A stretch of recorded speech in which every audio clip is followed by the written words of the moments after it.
Assalamualaikum warahmatullahi wabarakatuh. Masih ada orang yang mempermasalahkan atau minimal mempertanyakan tentang bolehnya kita merayakan Maulid Nabi Muhammad SAW. Sebenarnya kalau kita mengacu kepada Al-Quran, Allah katakan sekecil apapun engkau diberi rahmat oleh Allah, maka bergembiralah. Sebagaimana jika kita membaca surat Yunus ayat 58. Sedangkan kehadiran Nabi Muhammad, kelahiran Nabi Muhammad, itu merupakan rahmat terbesar yang pernah diterima oleh kita dan seluruh penghuni alam semesta dari awal sampai akhir. Wa ma arsalnaka illa rahmatan lil alamin. Kata Allah, tidak aku mengutusmu kecuali sebagai rahmat bagi semesta alam. Maka jika rahmat yang kecil saja harus kita bergembira atasnya sebagai bentuk syukur kita dengan kegembiraan yang positif dan tidak dilarang oleh Allah, apalagi ketika kita menerima rahmat terbesar dan teragung kepada alam semesta, yaitu kelahiran Nabi Muhammad.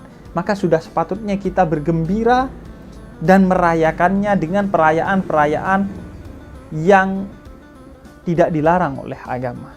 Karena merayakan Maulid Nabi Muhammad adalah termasuk dalam ibadah ghairu mahdhah, yaitu sesuatu yang boleh dikerjakan selama dia bukan sesuatu yang haram atau dilarang oleh Allah Subhanahu wa ta'ala, dan diisi dengan hal-hal yang positif dalam ibadah tersebut. Seperti bekerja. Bekerja bukan sesuatu yang dilarang. Maka ketika kita bekerja dengan niatan untuk mencari nafkah, memberi makan anak istri, dan untuk mendekatkan diri kepada Allah, maka itu termasuk tindakan yang berpahala. Atau belajar. Ketika kita belajar untuk mencari ilmunya Allah Subhanahu wa ta'ala, maka tindakan itu jadi berpahala. Berbeda dengan ibadah mahdhah,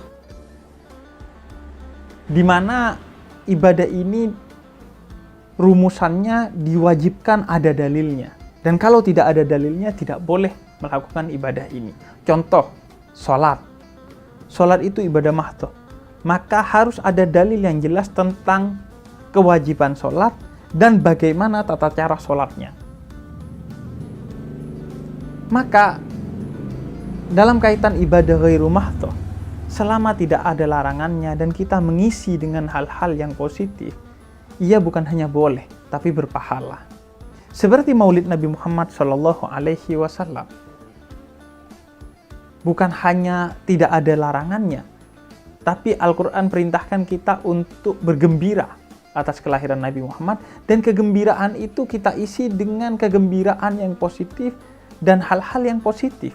Misalnya, membaca Maulid Nabi. Membaca Maulid Nabi itu isinya dari Maulid Nabi Muhammad SAW itu adalah sejarah Nabi Muhammad dan pujian kepada Nabi Muhammad.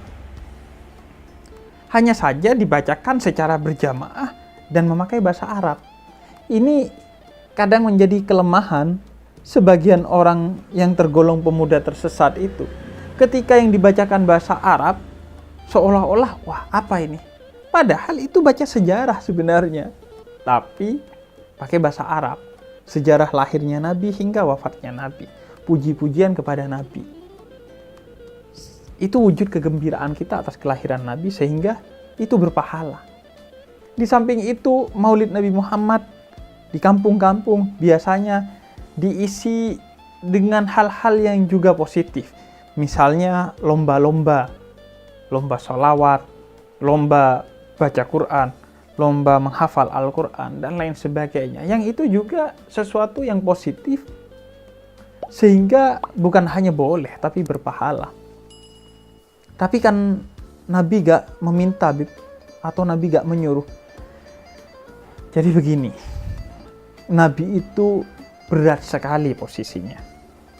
Beliau itu diutus oleh Allah ke muka bumi ini untuk menyampaikan dua misi yang terkait dengan dirinya. Yaitu yang pertama, diminta untuk menyebut dirinya sebagai Nabi dan Rasul. Bayangkan, Nabi itu betapa beratnya. beliau diutus ke muka bumi ini dan menyampaikan bahwa dirinya adalah utusan Allah. Berbeda kalau Anda diutus untuk menyatakan si A, si B utusan Allah. Masih ada objektivitasnya. Orang masih mungkin percaya karena Anda tidak narsis. Tapi kalau Nabi, betapa beratnya beliau diutus oleh Allah ke muka bumi untuk menyatakan bahwa aku adalah utusan Allah dan siapa yang ingin selamat di dunia dan di akhirat, maka bersahadatlah kepada Allah dan kepada aku. Bayangkan betapa beratnya misi Nabi Muhammad. Kalau tidak betul-betul agung, maka orang tidak akan percaya. Karena itu beliau adalah manusia suci.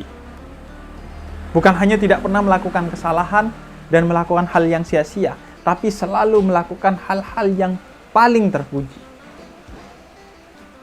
Kemudian yang kedua, nggak cukup Nabi Muhammad diberi beban lain, dalam tanda petik, berupa memerintahkan orang untuk bersalawat kepada beliau. Memuja-muji beliau. Bayangkan betapa beratnya. Kalau Anda diberi tugas untuk menyuruh orang lain memuja-muji si A atau si B, mungkin agak mudah. Tapi bayangkan Anda diberi tugas untuk memerintahkan orang lain memuja diri Anda. Itu bukan satu yang mudah. Salah-salah bisa kita yang terjebak dalam kesombongan. Salah-salah kita bisa dianggap narsis kalau kita tidak memantaskan diri. Jadi karena dua tugas utama itu, Nabi harus memantaskan dirinya secara agung. Nah, sudah diberi dua tugas wajib dan utama itu, maka kita masih meminta agar Nabi memerintahkan kita untuk merayakan hari ulang tahun kelahirannya, Maulid Nabi. Ya enggak dong. Kita yang harus sadar diri, sudah dibawa dari zulumat, dari kegelapan, menuju nur, cahaya, maka tahu diri sebagai bentuk terima kasih, kita rayakan hari kelahirannya. Tanpa Nabi kemudian menyuruhnya. Apalagi minta dalil Nabi pernah melakukannya atau tidak. Anda berharap Nabi merayakan ulang tahunnya. Nabi gak senarsis itu. Nabi mengaku Nabi dan minta disalawati karena Allah yang memerintahkan.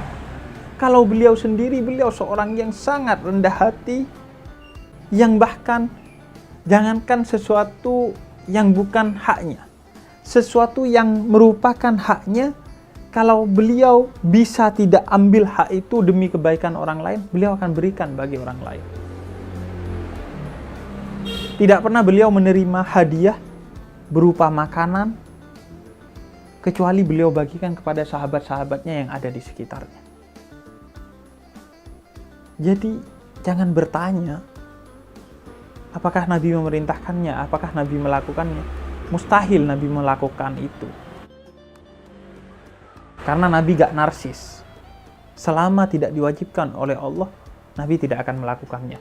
Tapi, seorang yang memiliki hati yang baik, pikiran yang jernih, maka tanpa disuruh pun kita akan memberikan persembahan kepada Nabi Muhammad karena besarnya jasa beliau kepada kita, berupa diantaranya merayakan hari kelahirannya dengan hal-hal positif yang di dalamnya kita bersalawat kepada beliau sebagaimana perintah Allah Subhanahu wa Ta'ala dalam Al-Quran. Dan di dalamnya kita juga membaca sejarah Nabi agar kita tahu siapa Nabi yang kita kagumi itu, apa saja akhlaknya, agar minimal sedikit demi sedikit kita bisa menginternalisasi akhlak itu dalam diri kita. Terakhir, kalau ada orang yang tanya, lalu merayakan ulang tahunnya siapa, Bib? Yang tidak diperbolehkan, yang diharamkan. Kalau merayakan ulang tahunnya Dajjal, baru Anda bermasalah. Tapi kalau merayakan ulang tahunnya Nabi Muhammad, itu berpahala.